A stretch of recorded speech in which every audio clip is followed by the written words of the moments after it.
All right, how's everybody doing today? Hotep, hey, this is Michael M. Hotep, founder of the African History Network, host of the African History Network show. I'm a talk show host, researcher, lecturer, writer, and historian. So it is Sunday, May 29th, 2022.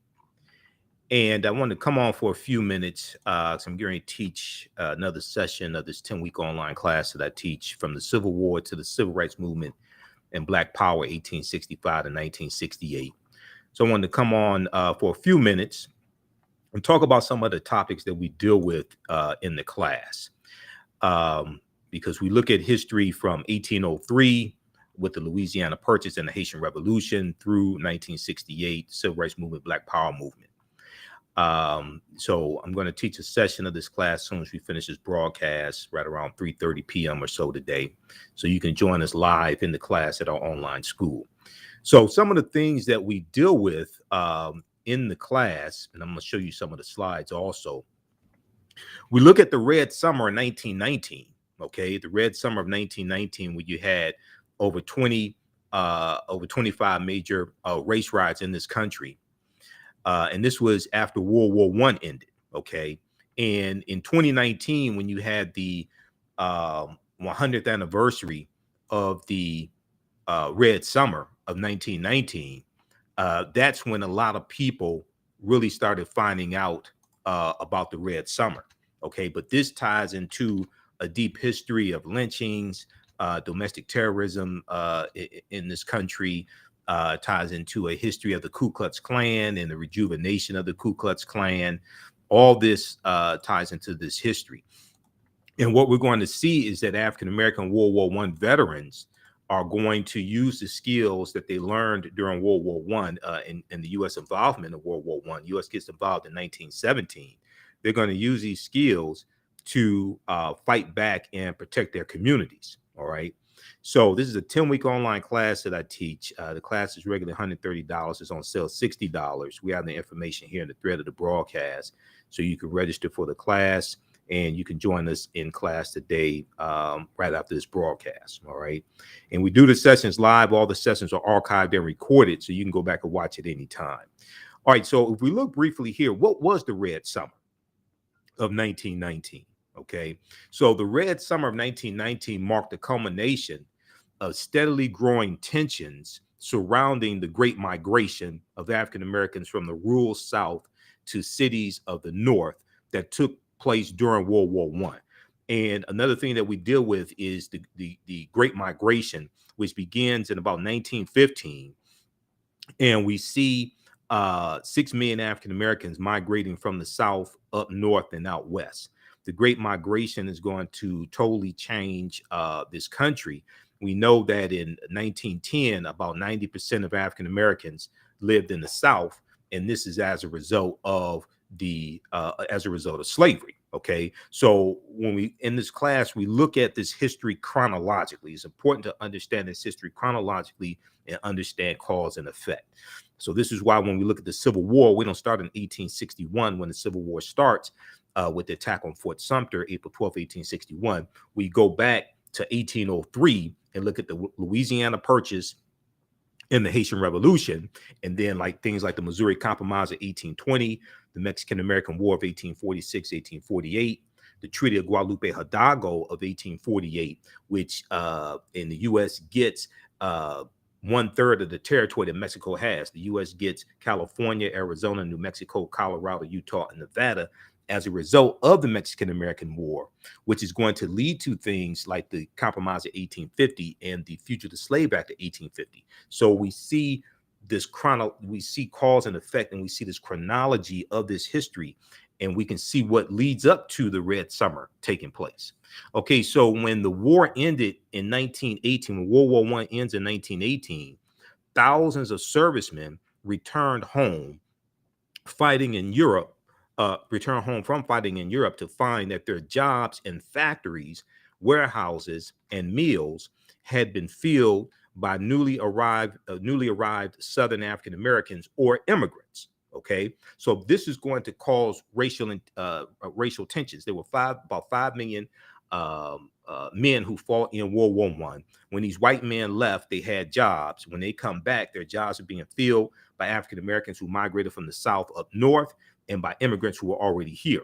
You're going to have an increase in the power of the Ku Klux Klan, which had largely died out by 1915. The Ku Klux Klan founded December 24th, 1865 in Pulaski, Tennessee, right in the same month that the 13th Amendment was ratified December 6, 1865, when Georgia ratifies the 13th Amendment. This is what legally frees the enslaved Africans legally in slavery. It wasn't the Emancipation Proclamation, January 1st, 1863, which was a military strategy that Lincoln used. It was executive order, military strategy that Lincoln used to try to bring the South back into the Union. Okay, so when we look at this, we're going to see that the movie The Birth of a Nation helps to rejuvenate the Ku Klux Klan, and we deal with the movie The Birth of a Nation in this country, in this course.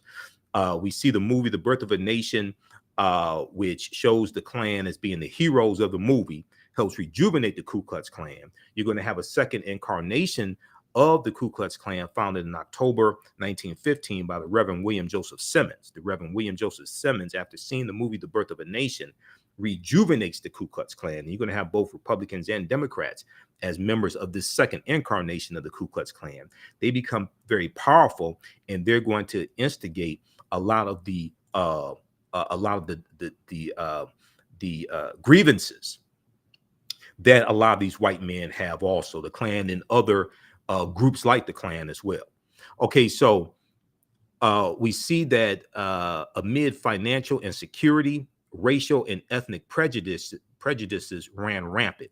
Meanwhile, African-American veterans, World War I veterans who had risked their lives, found themselves denied basic rights such as adequate housing and equality under the law, leading them to become increasingly militant, increasingly militant. And when these brothers came back home, they were saying, we want all of our rights now. Okay, we want all of our rights now. We fought overseas. We fought for freedom abroad. Now we want all of our rights here at home. We're not going to deal with the lynchings and the segregation anymore. Okay, one of those major race riots was in Chicago. 1919, July 1919, on July 27th, 1919, when large crowds of white and black patrons went to the Lake Michigan beach in Chicago, Illinois, to seek relief from the 90-degree heat. An angry dispute erupted over the stoning of Eugene Williams, who was a young African-American swimmer. I think he's about 17 years old, who inadvertently crossed an imaginary segregated boundary that was in the water, in the lake, an imaginary segregated boundary. He crossed this into the white swimming area. White beachgoers threw stones at Eugene Williams, okay, causing him to drown. When police refused to arrest any white people who were accused by African-American bystanders of having thrown the stones, and instead arrested an African-American beachgoer on a white person's complaint of some minor offense, the African Americans began to attack the white police officers. Now, reports of the incident spread throughout Chicago, igniting a clash of white and African American rioters across the city's south side. This incident released years of accumulated racial tensions, starting from a constricting job market and the efforts by Chicago African Americans to secure adequate housing by moving into previously all-white neighborhoods, as thousands of African Americans began arriving in the city during World War I as part of what would be called the Great Migration. Now, this right here, there's a lot of information on this race riot that took place in Chicago, and there's about over 25 major race riots that took place across the country in 1919. This is the year after World War I ends. This is the same year that you have the Spanish flu pandemic that starts right around the same time as well, the Great Pandemic. And this right here, you have an African American World War I veteran who's out in the street, and the Chicago State Militia, Illinois State Militia, I should say, they're called in to put down the race riot. Okay, so you're going to have these brothers in various cities. They're going to be out in the streets in their World War I uniforms with their guns, protecting their communities. Okay, the state militia was called in to quell the violence on Chicago's South Side during the 1919 race riots. Now, violence soon broke out between gangs and mobs of African American and white people concentrated in the South Side neighborhood surrounding the stockyards. After police were unable to quell the violence, the state militia was called in on the fourth day of the race riot, but the fighting continued until August 3rd. Shootings, beatings, and arson attacks eventually left 15 whites and 23 African Americans dead, and more than 500 more people, around 60% African American, were injured. An additional 1,000 Black families were left homeless after rioters torched their residences. Now, here's another picture here. Young boys run to the corner where a young African-American man was being beaten during Chicago's race riots in 1919. White youngsters drove out African-American residents by stoning their homes during the race riots. Okay, so we're going to see things like this across the country during the Red Summer. And when we look at the movie, The Birth of a Nation, right, which we talk about in the class, because we look at this history chronologically. We go from 1803 with the Louisiana Purchase to really understand cause and effect and understand what leads up to the Civil War taking place.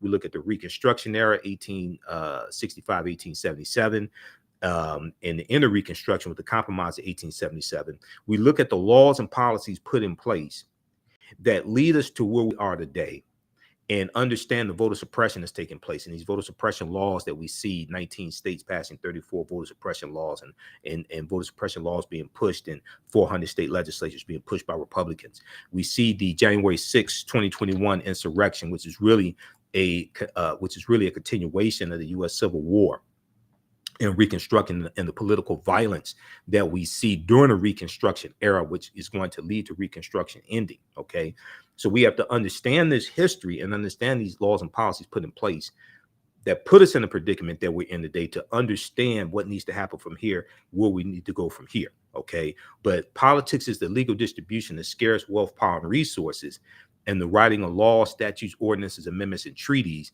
their adoption, interpretation, and enforcement. And we have to understand how all this is connected. And this is why understanding this history is so important, because laws and policies shape historical events and historical movements. And those historical movements come into existence to then create laws and policies to address the conditions that were the reason why these movements took place in the first place. Okay. So how's everybody doing today? Share this broadcast on social media platforms. Invite your friends to tune in. Also in this class, we deal with the Haitian Revolution. Some of you may have seen the presentation that I did, the video that I did dealing with the research coming from the New York Times that deals with how France was Haiti was forced to pay $560 million, the equivalent of $560 million in today's dollars, to France for reparations for the Haitian Revolution.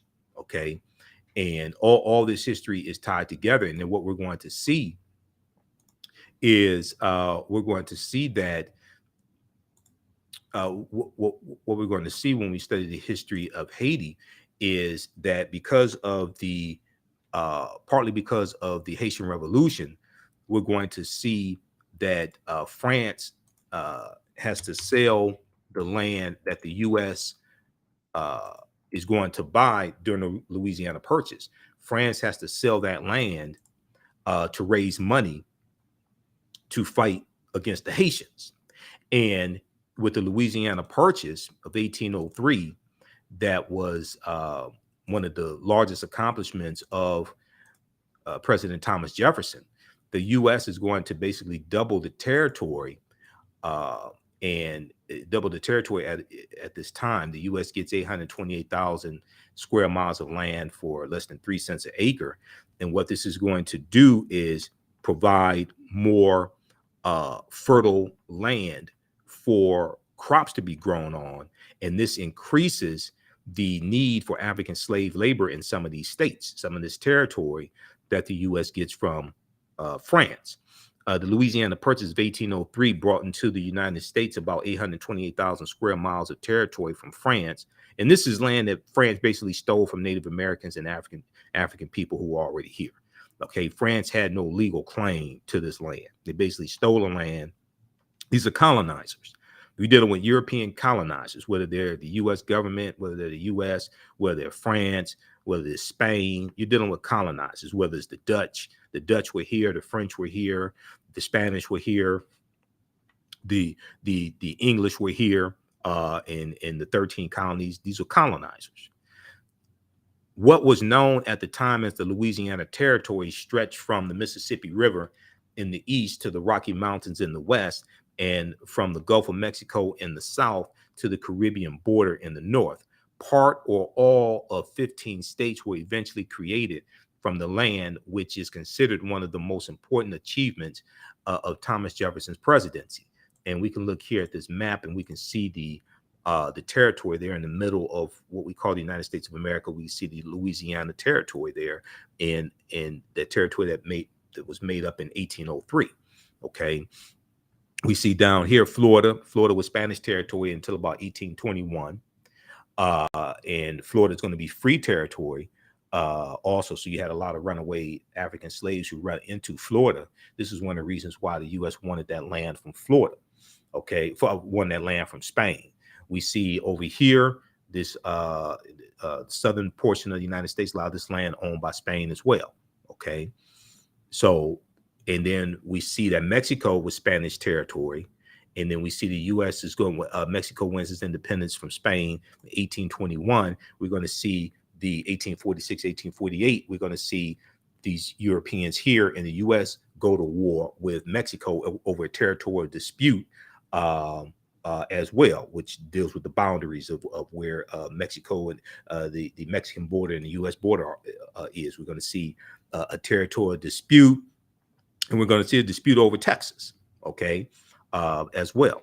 Okay, so do we look at the Civil War, 1861, 1865, Reconstruction, all of that history. But I was talking about the Birth of a Nation here. So the movie The Birth of a Nation is based upon a novel by a man named the Reverend Thomas Dixon.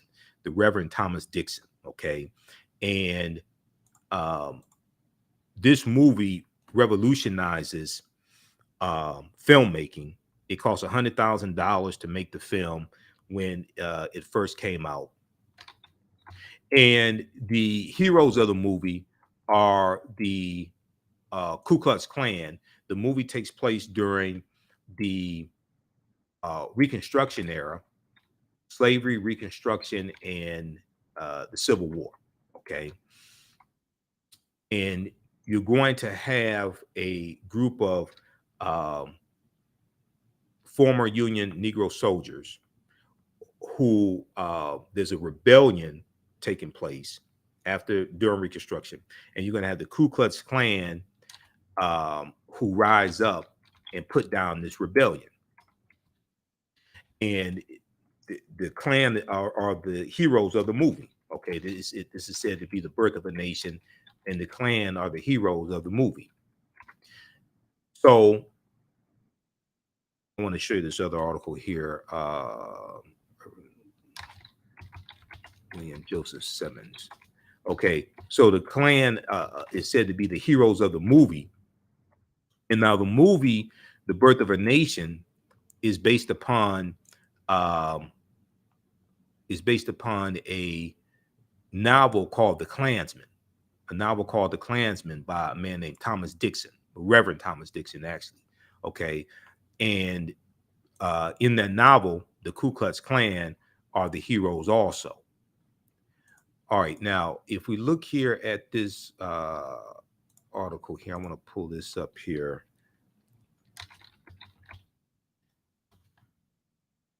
This is about the Reverend William Joseph Simmons. And this is a good article from the Washington Post. This deals with the preacher who rejuvenated the Ku Klux Klan. Okay, so how's everybody doing? Give us a thumbs up, give us a heart, give us a like on this broadcast. You can register for this 10-week online class. I teach this on Sundays. From the Civil War to the Civil Rights Movement and Black Power, 1865 to 1968. Next class is going to we're going to teach the next class today, right after I finish this short broadcast. So you can join us in class. It's going to start up right around 3:30 p.m. Eastern Standard Time. Normally I do it on Sundays 2 p.m. to 4 p.m. Eastern Standard Time, but we're running behind schedule today, so it's been a crazy day. I do the sessions live. All the sessions are archived and recorded. So you can go back and watch it anytime. Also, we have the information at our website, AfricanHistoryNetwork.com, AfricanHistoryNetwork.com. From the Civil War to the Civil Rights Movement and Black Power, 1865 to 1968. The class is regularly $130. It's on sale right now, $60. And as soon as you register, there's bonus content that you can watch also. You can watch the class we did last weekend. So there's bonus content. And even after the course is over with, you still have full access to the class. So a year from now, 2 years from now, you can go back and watch the entire course. Okay, so we have the link here in the thread of the broadcast as well. Okay, so if we look at this article here quickly, the preacher who used Christianity to revive the Ku Klux Klan, the preacher who used Christianity to revive the Ku Klux Klan.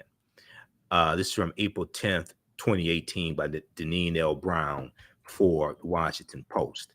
And here's a picture of that preacher, the Reverend William Joseph Simmons. Okay, the Reverend William Joseph Simmons. It was approaching midnight, October 16, 1915.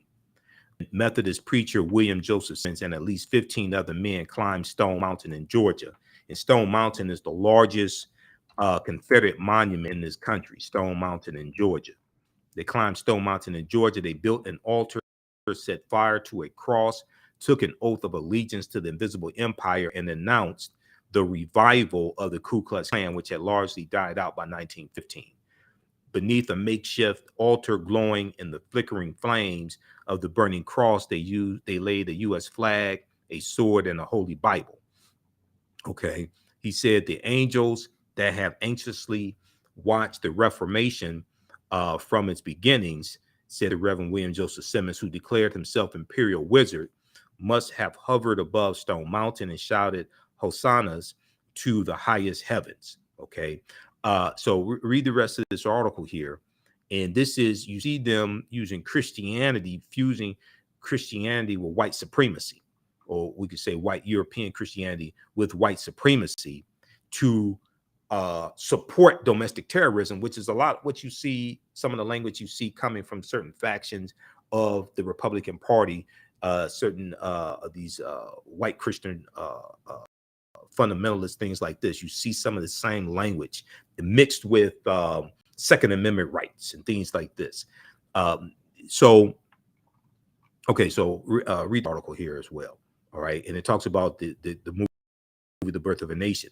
The Invisible Empire's comeback was aided by Hollywood's first blockbuster, D.W. Griffith's The Birth of a Nation, which glamorized the Ku Klux Klan. Restricting membership to white Christians, the Klan wore white robes to symbolize purity, burned crosses to signify the light of Christ, and picked selective scriptures from the Bible to preach white supremacy. Picked selective scriptures from the Bible to preach white supremacy. This is what a lot of these Republicans are doing today.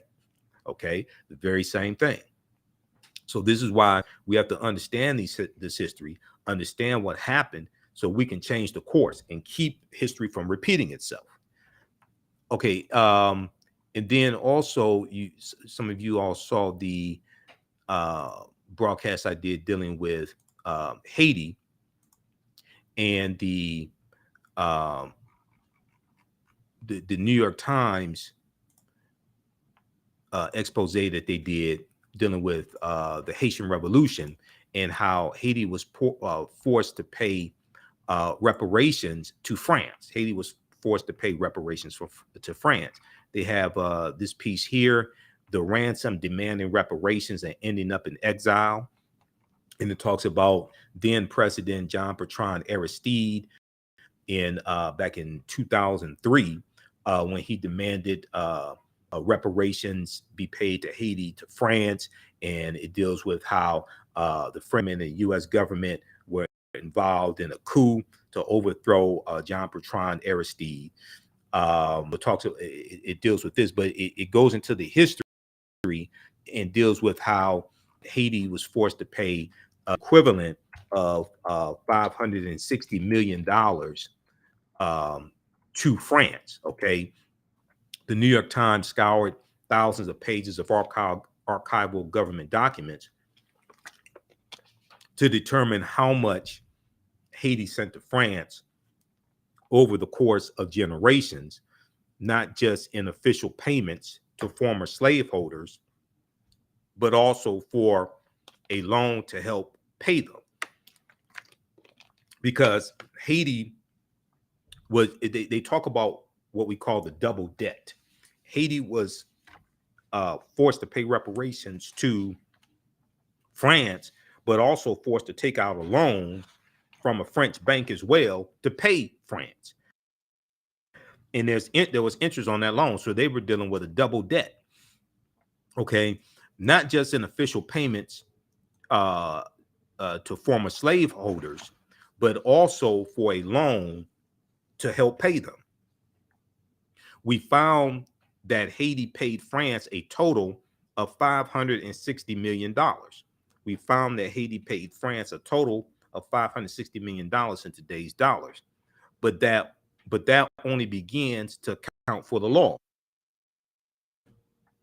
But that only begins to account for the loss. With the help of 15 leading economists from around the world, we have modeled what might have happened if that money, had gone into the Haitian economy. Okay. We have modeled what may have happened if that money had gone into the Haitian economy rather than being shipped off to France without getting any goods or services in return. Our estimates found that over time, the payments to France cost Haiti $21 billion to $115 billion in lost economic growth. But in perspective, that is anywhere from 1 to 8 times the size of Haiti's entire economy in 2020. We were building a path to the truth. Jean-Bertrand Aristide, then president of Haiti, said in the interview without being told the outcome of the Times analysis. Okay, so check this piece out here from the New York Times, demanding reparations and ending up in exile. Okay, and this is a huge, they did 3 huge articles in this series. This is from May 20th, 2022, updated May 26th, 2022. Then we look at this one here. So all this history is connected. All this history is connected. And this is why we deal with this history chronologically in the class. Okay, so if you look at this one here, 6 takeaways about Haiti's reparations to France. 6 takeaways about Haiti's reparations to France. How did the modern world's most successful slave revolt give birth to a desperately poor nation? Here's a summary of what a team of New York Times correspondents found out. And if you look here at number 1, they talk about double debt that started it all. The double debt that started it all. When a French warship bristling with cannons sailed into the port of the Haitian capital, in 1825, an emissary from King Charles X of France came ashore and delivered an astonishing demand. France wanted reparations from the people it had enslaved. France wanted reparations from the people it had enslaved. Okay, ordinarily the defeated are the ones who pay reparations, not the victors. Just a decade earlier, France had paid. France had been forced to pay reparations to its European neighbors after the failed military campaigns of Napoleon Bonaparte. Now, the very emperor whose forces were also defeated by the Haitians, but Haiti was virtually alone in the world with no powerful allies. Haiti was virtually alone in the world with no powerful allies. It was fearful of being invaded and eager to establish trade with other nations, so it agreed to pay. The demand was for 150 million French francs to be turned over in 5 annual payments, far more than Haiti could pay. So France pushed Haiti to take a loan from a group of French banks to start paying. Okay, now that Sisyphean weight came to be known as the double debt, which has a crippling effect on Haiti today. Okay, so then they look at the true cost to Haiti then and today. The New York Times tracked each payment Haiti made over the course of 64 years. In all, they added up to about $560 million in today's dollars. Okay, but the loss to Haiti cannot just be measured by adding up how much was paid to France and to outside lenders over the years. Every franc shipped across the Atlantic, their currency, the French currency, the franc.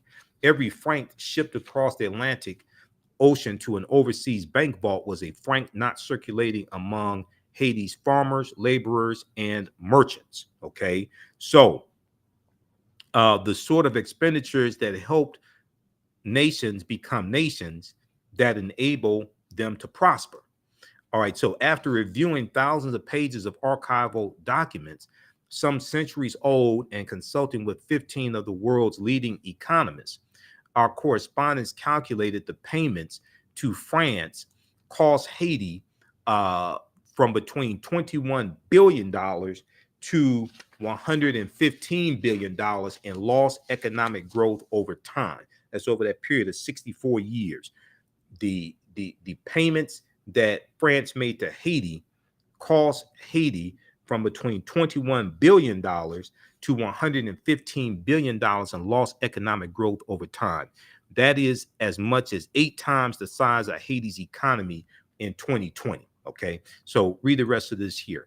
But this is why we go through, and these are all things that we deal with in the 10-week online class that I teach, from the Civil War to the Civil Rights Movement and Black Power, 1865 to 1968. So I do a PowerPoint presentation. We have book references, articles, video clips. There's over 50 articles that we reference in the class. We do the sessions live. As soon as I finish this broadcast, we're going to do a live session. So we do it today. So Sunday is going to start here in a few minutes. You can join us in class live. The class is on sale, $60, regularly $130, from the Civil War to the Civil Rights Movement and Black Power, 1865 to 1968. Normally, we do it on Sundays, 2 p.m. to 4 p.m. Eastern Standard Time. So we're starting a little later today. As soon as you register, there's bonus content that you can start watching as well. You can watch last week's class and the week before that. So this class just started up a couple of weeks ago. You can use this information with your children as well. I would say this information is PG-13, okay?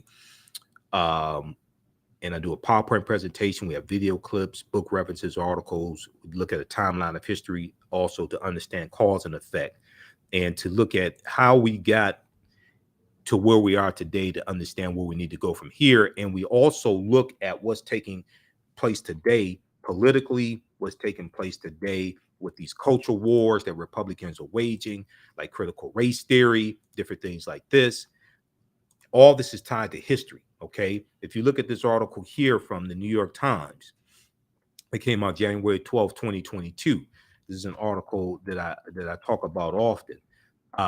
This article deals with the how Reconstruction, the history of Reconstruction, is not properly taught in schools across the country, but it also deals with the January 6, 2021 insurrection, which is a continuation of the Reconstruction era and the conflicts that lead up to the Civil War taking place also. Okay, so if we look at this, quickly here, a new report finds that 45 states are failing students about the period that shaped race relations after the Civil War. This is from Time Magazine, time.com, January 12, 2022. In the aftermath of the insurrection a year ago, January 6, 2021, at the U.S. Capitol, many leading historians drew parallels between the violence and the Reconstruction era, period of political revolution directly following the American Civil War.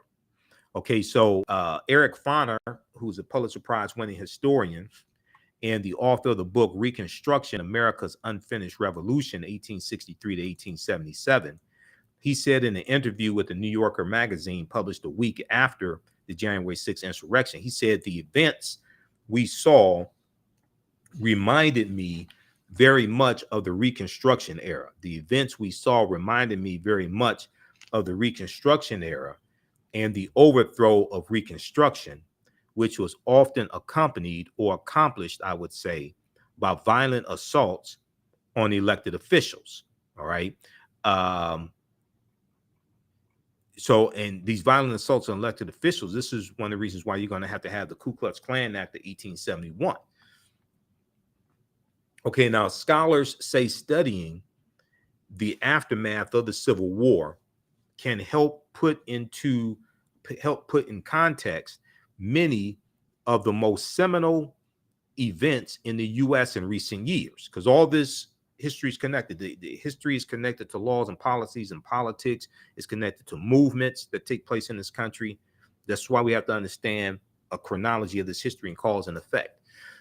Seminal events in the U.S. in recent years, from the brutal murder of George Floyd by police in 2020 to the voter suppression laws enacted after African-American voters played a big role in helping Joe Biden and Kamala Harris be elected president and vice president in 2020. Despite the timeliness of the era in today's climate, many students in American schools will not get a full education on Reconstruction until they go to college. Problem is, many of them are not going to go to college, so they're never going to get this type of history.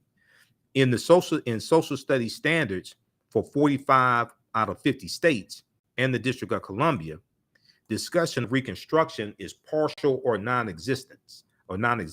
Discussion of Reconstruction is partial or non-existent, according to historians who have reviewed the period, how the period is discussed in K through 12 social studies standards for public schools nationwide. In a report produced by the education nonprofit, the Zen Education Project, the study's authors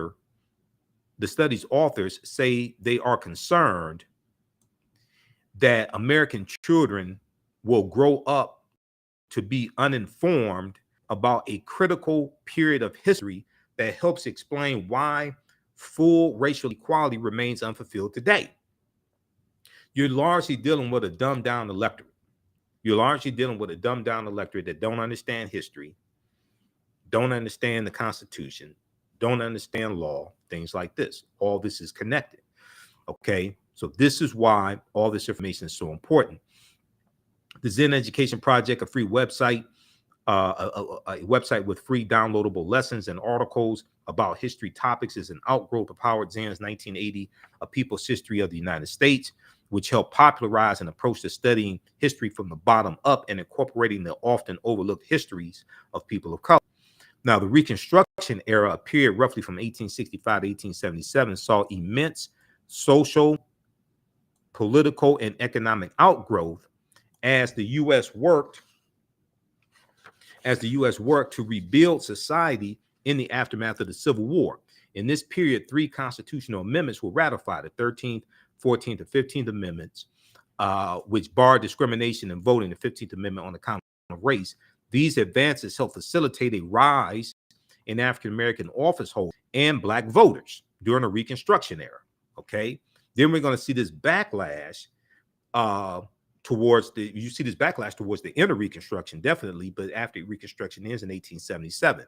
But in the late 1870s, the federal government pulled out of its role. The federal government pulled out of its role helping to enforce Reconstruction policies per a deal struck by congressmen to settle the disputed 1876 election in which Ohio Governor Rutherford B. Hayes won the presidency in exchange for the removal of federal troops in the South. Enforcement of Reconstruction policies was left up to state and local governments, paving the way for Jim Crow era state segregation laws that would not be declared unconstitutional for roughly another century. Okay, this is why you needed a Civil Rights Act in 1964. Okay, this is why you needed the Voting Rights Act of 1965. Okay, because of what happened at the Mississippi State Convention in 1890. What happened in the state legislature in Tennessee in 1881, where they passed laws to segregate public transportation.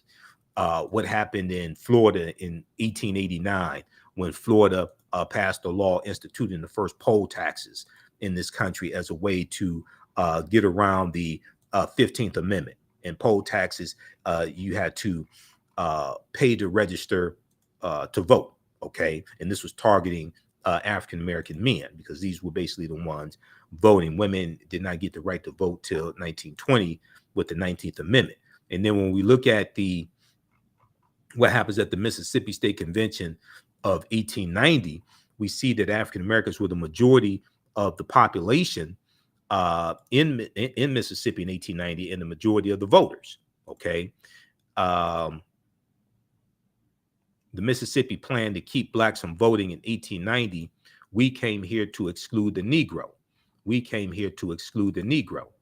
And this is this is a direct quote from Solomon Saladin Calhoun, who was the man who presided over the Mississippi State Convention.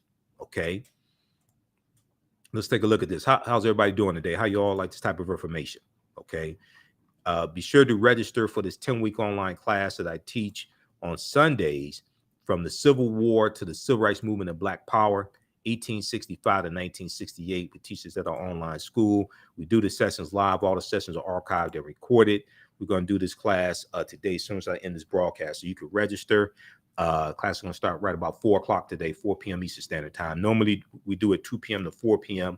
Eastern Standard Time on Sundays, but we're running behind schedule today. I had to do a presentation at African Liberation Day on Saturday here in Detroit at Al-Kibalan Village.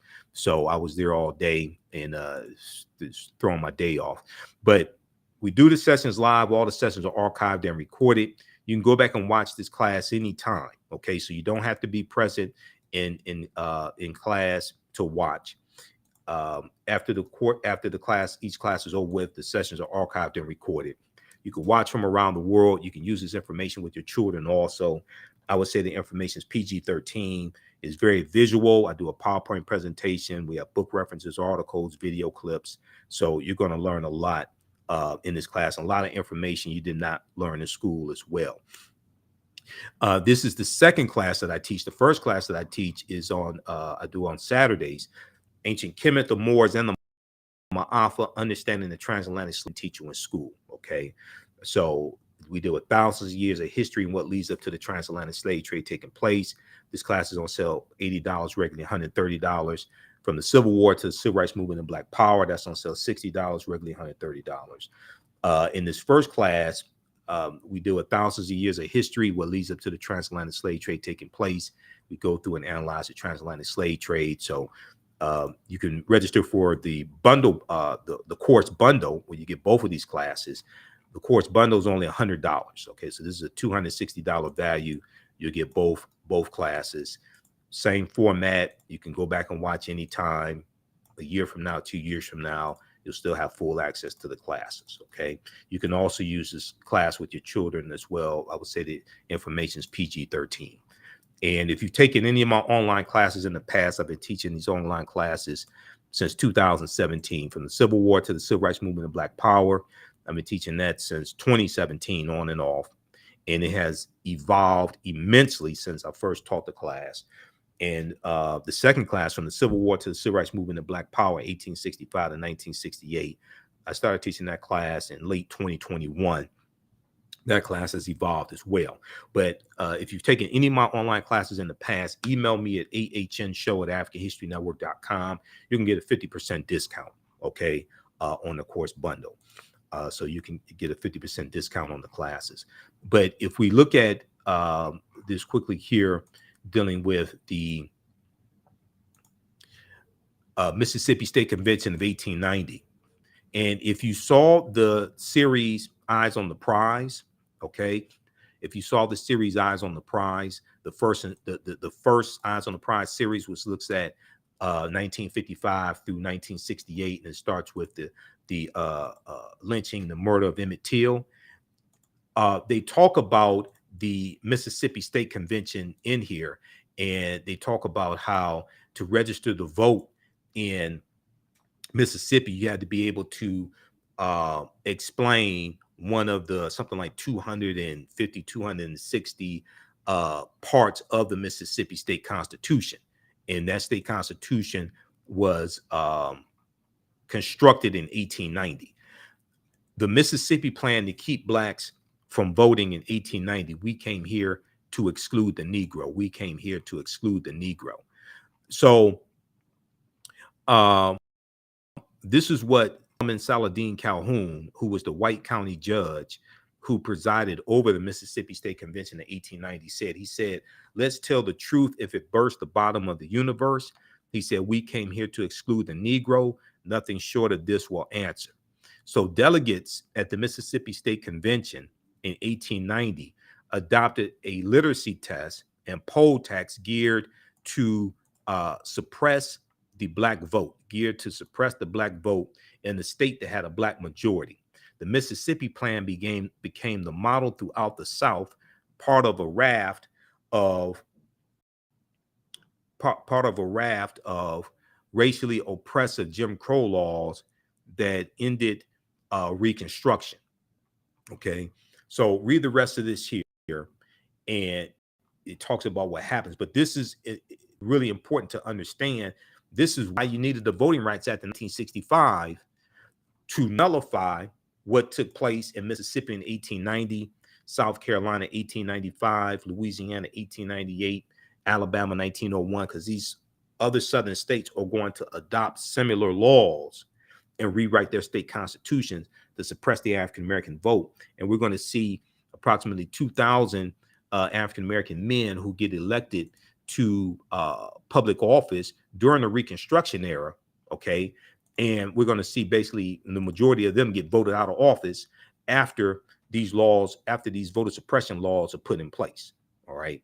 So these are some of the things that we deal with in this online class, and we look at the Civil War, Reconstruction, the Jim Crow era, World War I, World War II, Civil Rights Movement, Black Power movement. We go through and look at this history chronologically, understand what happened to us, the laws and policies that were put in place, the movements that take place to fight against these conditions and laws and policies, to better understand what's taking place today, what we're seeing today, the voter suppression laws, the attack on critical race theory, all this stuff. This is a continuation of the Civil War and Reconstruction. We're seeing history repeat itself. So we have to understand this to understand how to fight against this, because they're trying to take us back to 1890 in the Mississippi State Convention. Okay. And we already saw with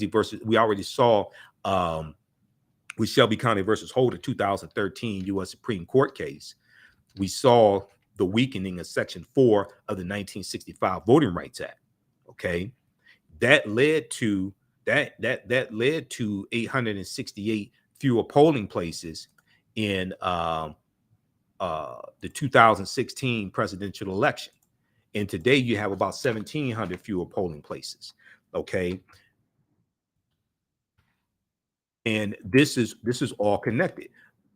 A lot of these polling places that were shut down in areas that have high African American populations, African American or Latino populations. There was an article from thenation.com that dealt with how there are 868 fewer polling places in the 2016 presidential election. You have that one, and you have, let me see if we could pull this up, 868 fewer polling places.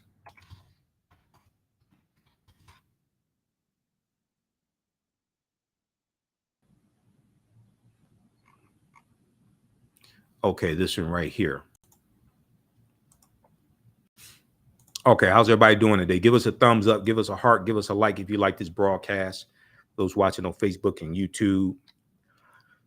And how do you like this type of information? Let me know.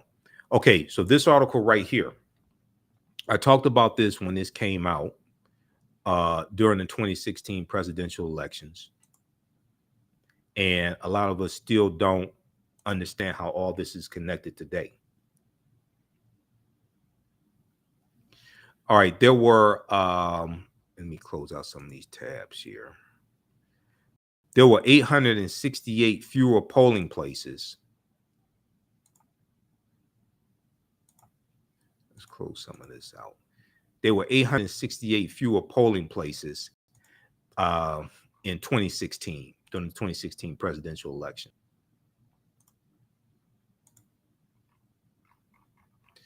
Oh man, they come up with so many ads here. Okay, here we go.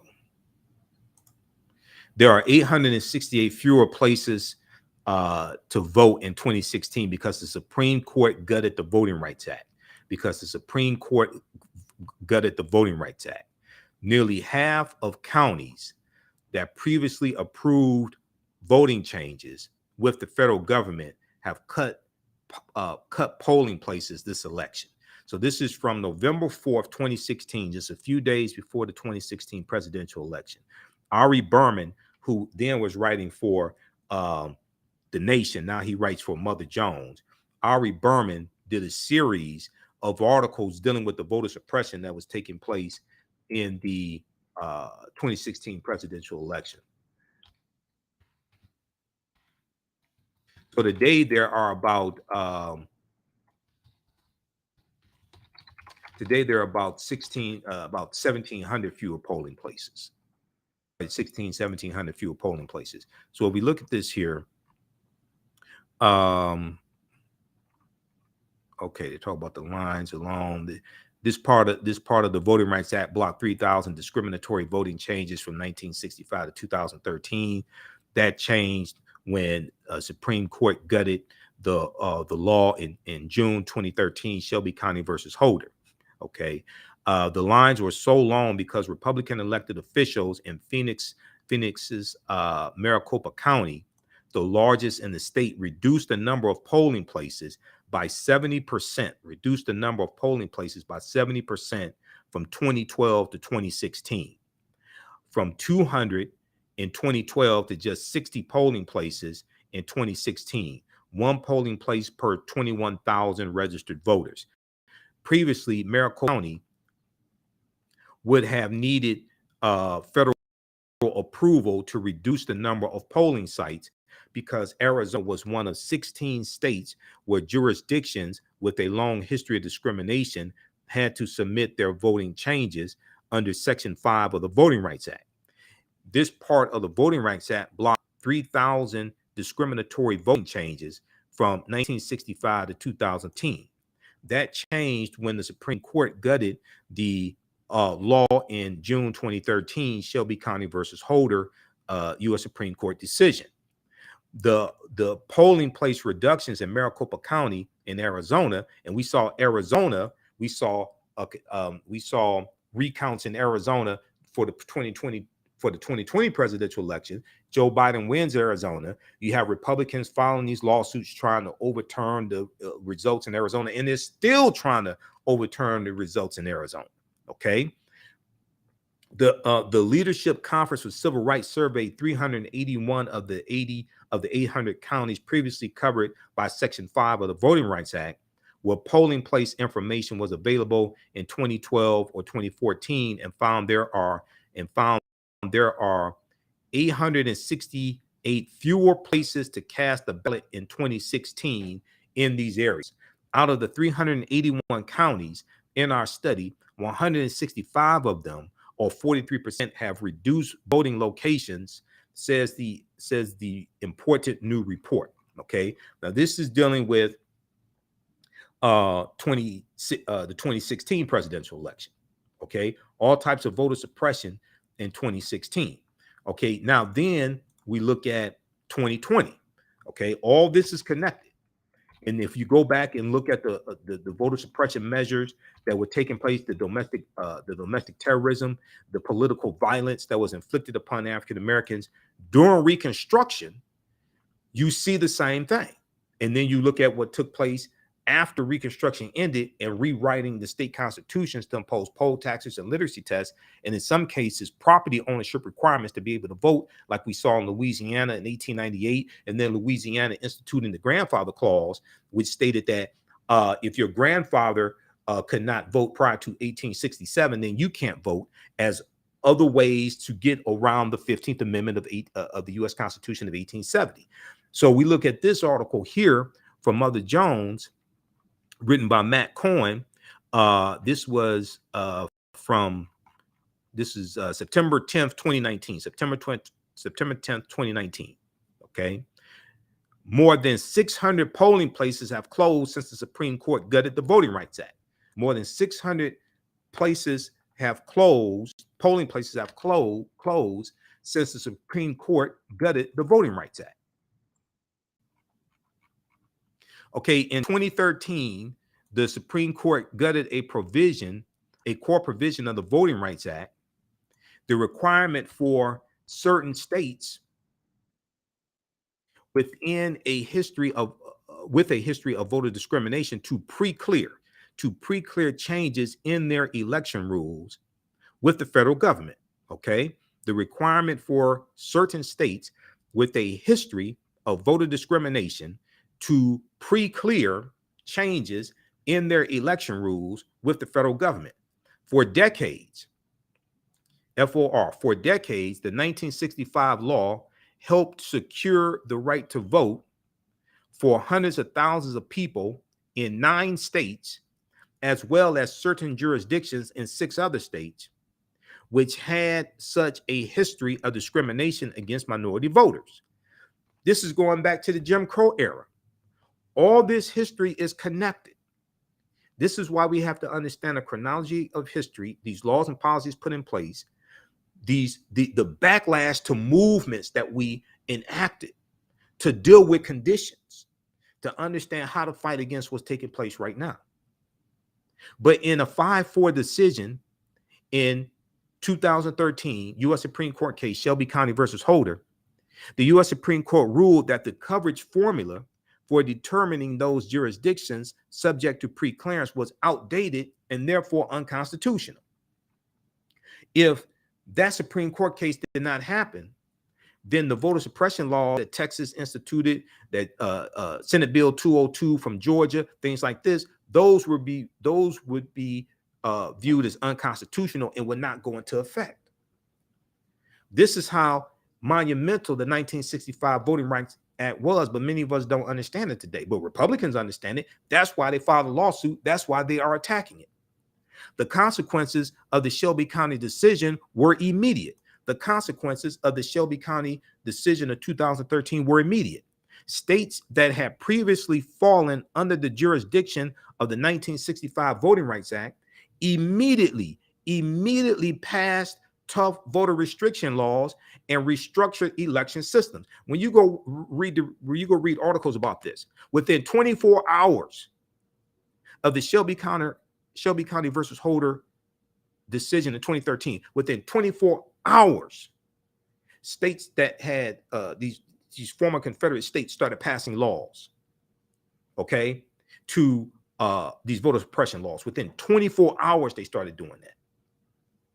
States that have previously fallen under the jurisdiction of the Voting Rights Act immediately passed tough voter restriction laws and restructured election systems. But a new report released today, now this is September 2019, this article is from, a new report from September 2019 by the Civil Rights Coalition, the Leadership Conference on Civil and Human Rights, adds another dimension to the picture of how this 2013 ruling has undermined voter access by analyzing the number of polling places that have been closed since the ruling.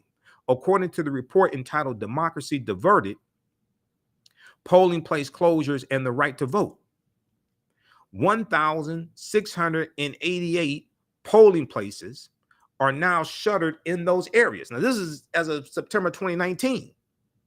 Almost 1,700 polling places have been closed in those areas. Many of those cities and counties have high African-American or Latino populations. This was all a backlash, because I'm gonna show you this information. The 2013 U.S. Supreme Court decision of Shelby County versus Holder was a backlash to President Barack Obama being reelected in 2012, because there was a record percentage of African Americans who voted in that 2012 presidential election. 66.6% of African Americans registered to vote voted in that 2012 presidential election. And that was the first presidential election where the percentage of African Americans who voted, who were registered to vote, who actually voted, that was the first presidential election where the percentage of African Americans who were registered to vote, who actually voted, was higher than the percentage of white people who were registered to vote, who actually voted. This scared a lot of white Republicans to death. So then they come back and attack in the courts, which is the judicial branch of the federal government, which many of us don't understand, because the judicial branch of the federal government can strike down laws that are passed by the legislative branch of the federal government, and can strike down policies coming from the executive branch of the federal government. This is why the courts are so important, and who you vote for, not just president, but also the U.S. Senate, because it's the U.S. Senate that confirms Supreme Court justices, and it's the U.S. Senate that confirms federal judges who are nominated by the president. So what we saw here, we saw Republicans going to the judicial branch of the federal government to attack laws passed by the legislative branch of the federal government. So the 1,688 polling places have been closed as of September 2019. The report, which is a follow-up to a 2016 analysis, looked at 757 counties and found that 298 of them, or 39%, reduced their number of polling places between 2012 and 2018. Okay, so read the rest of this piece here. All this is tied to history.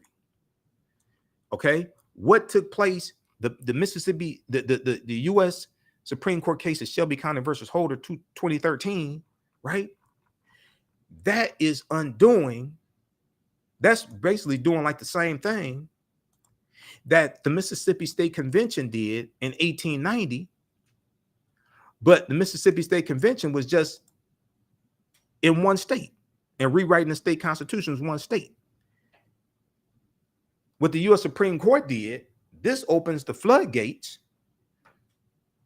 for Republicans and state legislatures outside of those former Confederate states to pass these voter restriction bills. So this is all connected. Politics is the legal distribution of scarce wealth upon resources, and the writing of laws, statutes, ordinances, amendments, and treaties, their adoption, interpretation, and enforcement. Okay, politics is not just voting; is understanding the writing of laws, statutes, ordinances, amendments, and treaties, their adoption, interpretation, and enforcement. So if we look here, this last piece right here, and if you like this type of information, you can join us in class today or register for the class, and you can watch today's class later, because the class will be archived also. If you need me to post the information again, let me know. We look at this article here. This is from history.com, official website of the History Channel. How Jim Crow era laws suppressed the African-American vote for generations. How Jim Crow era laws suppressed the African-American vote for generations. In the this is from May 13th, 2021, history.com, which is the official website of the History Channel. How Jim Crow era laws suppressed the African-American vote for generations. In the wake of the passage of the 15th Amendment of 1870 and Reconstruction, several Southern state laws that restricted African Americans' access to voting. Following the ratification in 1870 of the 15th Amendment, which barred states from depriving citizens the right to vote based on race, Southern states began enacting measures such as poll taxes, literacy tests, all white primaries, like we see in Texas, like we saw in Texas, all white primaries, felony disenfranchisement laws, which we see pop up right around 1870. You have these former Southern states start passing laws saying if you are a convicted felon, you lose your right to vote. That was designed to attack African Americans voting as well. Grandfather clauses that we see start in Louisiana, 1898. Fraud and intimidation to keep African Americans from the polls. Okay, focus on retaining white supremacy in the electoral process. And this is what we see today with these Republicans pushing voter suppression bills, is to maintain white supremacy, including in states where they have a declining white population, like in Texas. Focused on retaining white supremacy in the electoral process. Legislators use loopholes in the 15th Amendment to implement a range of measures to disenfranchise Black voters without explicitly characterizing them on the basis of race. Okay, so they didn't say explicitly this was discriminated against African Americans, but they use ways like poll taxes, literacy tests, grandfather clauses, property ownership requirements to get around the 15th Amendment to attack African American voters.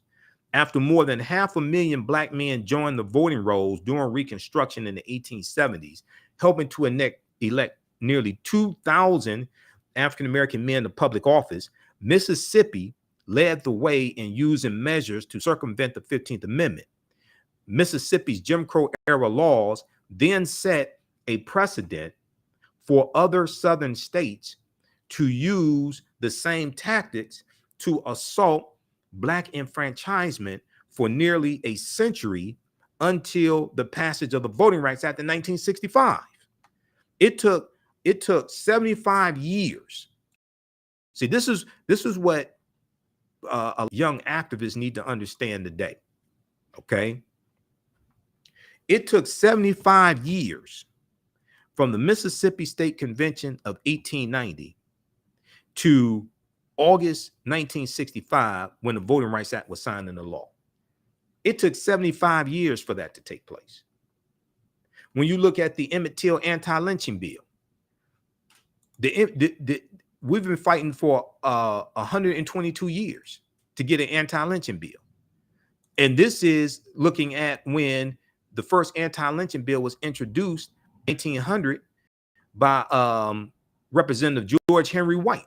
George Henry White, who was the only African-American left in the in either the House of Representatives or Senate. He was the only African-American left in Congress because those former Confederate states changed their state constitutions and imposed poll taxes and literacy tests to suppress the African-American vote, and we got voted out of office. Okay, so when President Joe Biden signed the Emmett Till anti-lynching bill, March 29th, 2022, this was after 122 years. This is Representative George Henry White introduced the first anti-lynching bill in 1900. And then you had the Silent March in 1917, when you had 10,000 African Americans marching down Fifth Avenue in Manhattan demanding a federal anti-lynching bill. If we look at this quickly here, lawmakers tried and failed to pass anti-lynching bills nearly 200 times. This is a sustained fight. You're not going to march for a few months out of the summer, then vote in one election, and then overturn white supremacy. 400 years or however many, whatever point you want to start counting. This is a sustained fight. Lawmakers tried and failed to pass anti-lynching bills nearly 200 times. The earliest such attempt, it came in 1900, when Representative George Henry White, Republican of North Carolina, the country's only black member of Congress, stood on the floor of the House of Representatives and read the text of his unprecedented measure, which would have prosecuted lynchings at the federal level. The bill later died in committee. Okay, we've been trying for 122 years to get the bill passed. It took 75 years from 1890 to get the Voting Rights Act. It took something like over 70 years from 1896, Plessy versus Ferguson, to 1964, Civil Rights Act. 122 years to get an immaterial anti-lynching bill, to get a federal anti-lynching bill. This is a sustained fight. This ain't something you want to accomplish everything in one election cycle, a 2-year election cycle. The real world does not work like that. Okay, so if we go back to this last piece here, this deals with how Jim Crow era laws suppressed the African American vote for generations. Because we're dealing with people who are doing long range planning. They're planning past the 2-year election cycle. We have to do the same thing.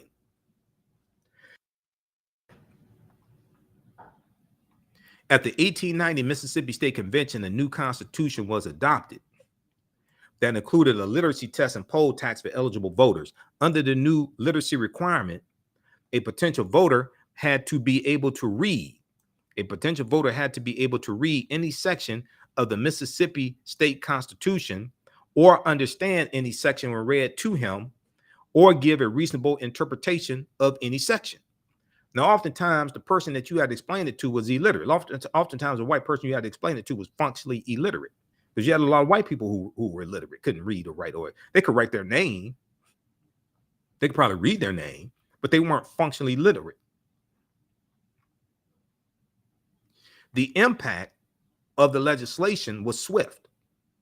By 1910, registered voters among African Americans dropped to 15% in Virginia and under 2% in both Alabama and Mississippi, according to historian Donald G. Nyman in his book Promises to Keep African Americans and the Constitutional Order, 1776 to present. In the 1898 case Williams versus Mississippi, the U.S. Supreme Court ruled that the Mississippi state's poll tax and disenfranchisement clauses, grandfather clause, and literacy test, on the basis that the new constitution did not, they upheld this. We fought this in court. We fought the poll taxes, all that stuff in court. U.S. Supreme Court case 1898, Williams versus Mississippi. U.S. Supreme Court upholds the poll taxes and disenfranchisement clauses, literacy tests, things like this, on the basis that the new constitution did not discriminate between the races, and it has been shown that their actual administration was not evil, only that evil was possible under them. So they said it was possible evil could happen, but it is not, but the laws weren't evil inherently. The laws weren't evil themselves. So after this Supreme Court ruling, then all these other southern states start crafting similar laws as well.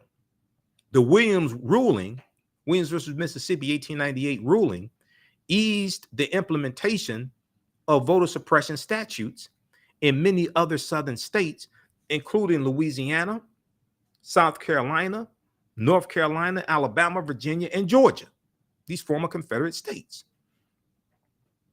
Okay, so if we look, so they talk about literacy tests, how they work, and how they work to suppress the African-American vote. In 1880, according to the U.S. Bureau of Census, 76% of Southern African Americans were illiterate in 1880, a rate of 55% percentage points greater than that for Southern whites. In 1900, 50% of voting age African American men could not read, compared to 12% of voting age white men. These disparities made literacy tests one of the most effective tools at suppressing the African American. These disparities made literacy tests one of the most effective tools at suppressing the African American vote. The voting clerks, who were always white, could also pass or fail a person at their discretion based on race. So we have literacy tests, we have poll taxes as well. For the first time since adoption of the state constitution in 1890, Black voters participate in the Mississippi Democratic primary in 1946. So this is this picture that we see here, Mississippi Democratic primary of 1946. White Southern legislatures claimed that poll taxes for voting were designed to raise state revenue. To many white political leaders, the main purpose was to suppress the African-American vote. Quote, "This newspaper believes in white supremacy," said a Tuscaloosa, Alabama news editorial, the newspaper there in Tuscaloosa, Alabama. Quote, "This newspaper believes in white supremacy," said a Tuscaloosa, Alabama news editorial in 1939. And quote, "And it believes the poll tax is one of the essentials for the preservation of white supremacy." It believes the poll tax is one of the essentials for the preservation of white supremacy. 11 states in the South had laws that required citizens to pay a poll tax before they could vote. The taxes, which were $1 to $2 per year, disproportionately impacted Black voters. In Georgia, which implemented a cumulative poll tax in 1877, the year Reconstruction ends, that required all citizens to pay back taxes before being permitted to vote. 1877, a cumulative poll tax in 1877 in Georgia required all citizens to pay a cumulative, required all citizens to pay back taxes before being permitted to vote. Black voter turnout went down 50%, according to Morgan Causer.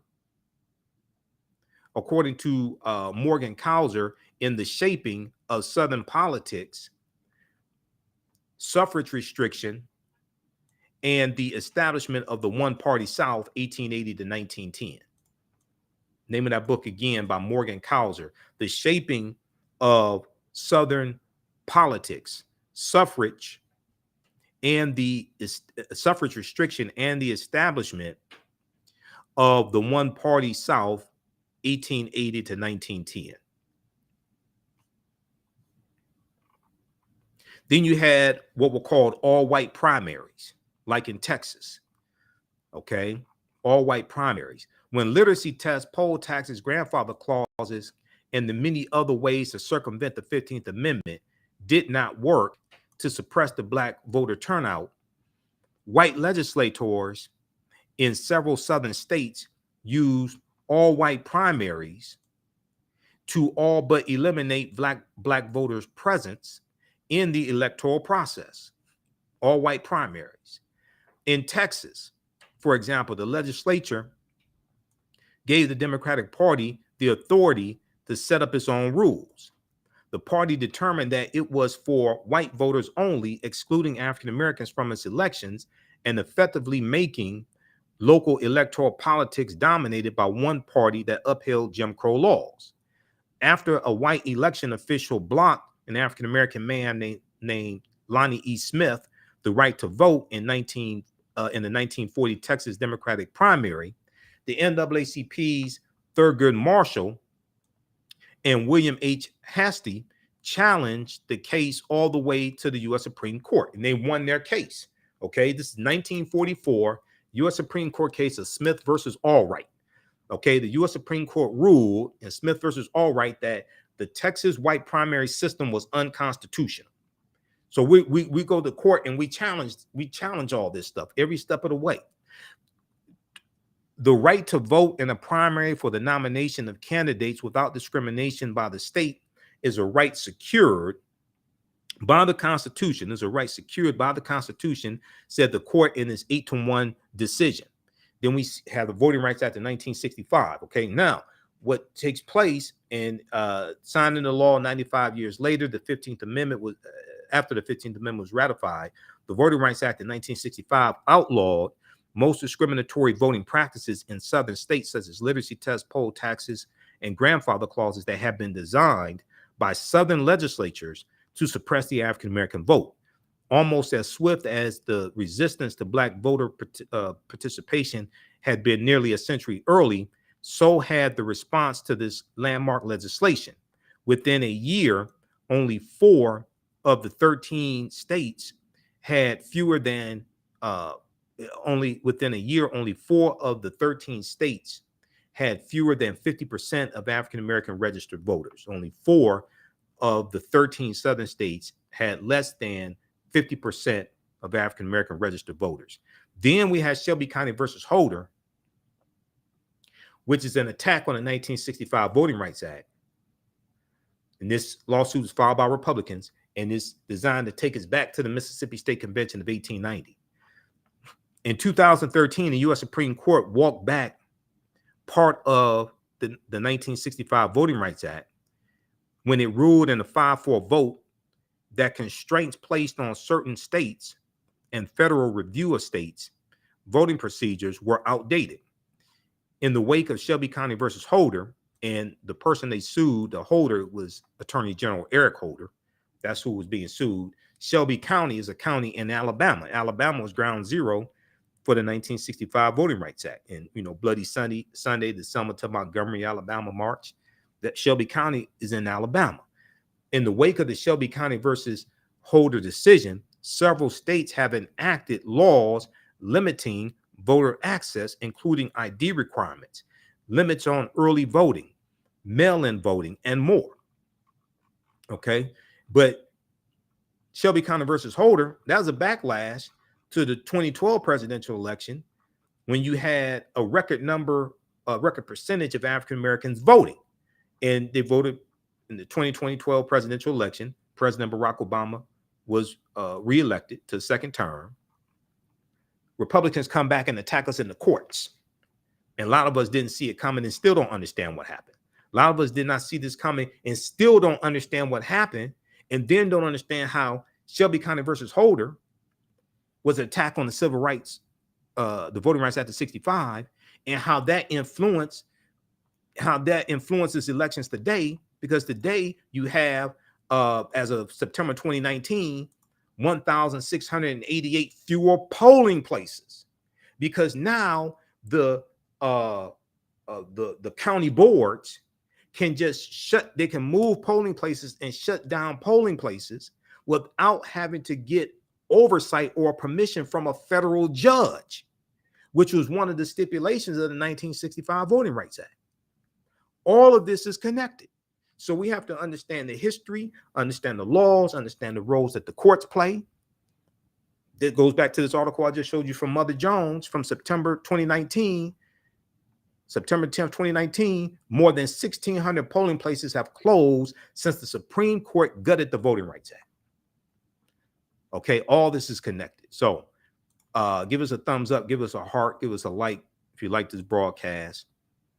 Hope you learned a lot today. This is some of the type of information that we deal with in the 10-week online class that I teach, from the Civil War to the Civil Rights Movement and Black Power, 1865 to 1968. So you can join us in class today, because I'm going to teach this class. We're running late, but I had to do a presentation for African Liberation Day on Saturday, April 28th. So it's throwing my whole day off. We have the link here to register in the thread of this broadcast, and I just posted the information again. It's also at our website, AfricanHistoryNetwork.com. Class is discounted. It's over 50% off. It's regularly $130. It's on sale $60. From the Civil War to the Civil Rights Movement and Black Power, 1865 to 1968. So we do the sessions live. All the sessions are archived and recorded. You can go back and watch it anytime. Okay. And you can use this information with your children also. I would say the information is PG-13. It's very visual. I do a PowerPoint presentation with book references, articles, video clips. As soon as you register, there's bonus content that you can start watching also. And even after the course is over with, a year from now, 2 years from now, you can go back and watch the entire class. Okay. Normally we do this Sundays, 2 p.m. to 4 p.m. Eastern Standard Time. If you've taken any of my online classes in the past, email me at ahnshow@AfricanHistoryNetwork.com, ahnshow@AfricanHistoryNetwork.com, and you can you'll get a 50% discount on the our bundle pack and on this course. And we have the classes in the bundle pack. You get this class and also Ancient Kemet, the Moors, and the Ma'afa, Understanding the Transatlantic Slave Trade, what they didn't teach you in school. You get that in the bundle. The bundle has been reduced down to $100, so you're going to get 50% off the bundle if you've taken any of my classes before as well. So email me at ahnshow@AfricanHistoryNetwork.com. Okay. All right. So you can join us in class today, because I teach this at our online school. So I'm going to teach this class now. And follow us here on our Facebook fan page, the African History Network. Give us a thumbs up, give us a like, give us a heart. Turn on live notifications so you know when we go live. Follow me on my YouTube channel, Michael M. Hotep, IMHOTEP. Also, and turn on live notifications so you know when we go live. And thanks for your support with the African History Network. This helps us keep doing the research, stay on the air, keep broadcasting, pay some of the bills as well. You can also support us, $ the AHN Show through Cash App, $ the AHN Show through Cash App, or through PayPal, paypal.me/the AHN Show. If you want to pay for the class through Cash App, you can do that as well. Just email me. We'll set that up for you also. And be sure to listen to the African History Network show Sundays, 9 p.m. to 11 p.m. Eastern Standard Time on 9-10 a.m. the Superstation WFDF. March was my 12th year anniversary of me broadcasting the show. April was the 6th year anniversary of me doing it on 9-10 a.m. Superstation WFDF. So I'm going back to just doing the show Sundays, 9 p.m. to 11 p.m. Eastern Standard Time.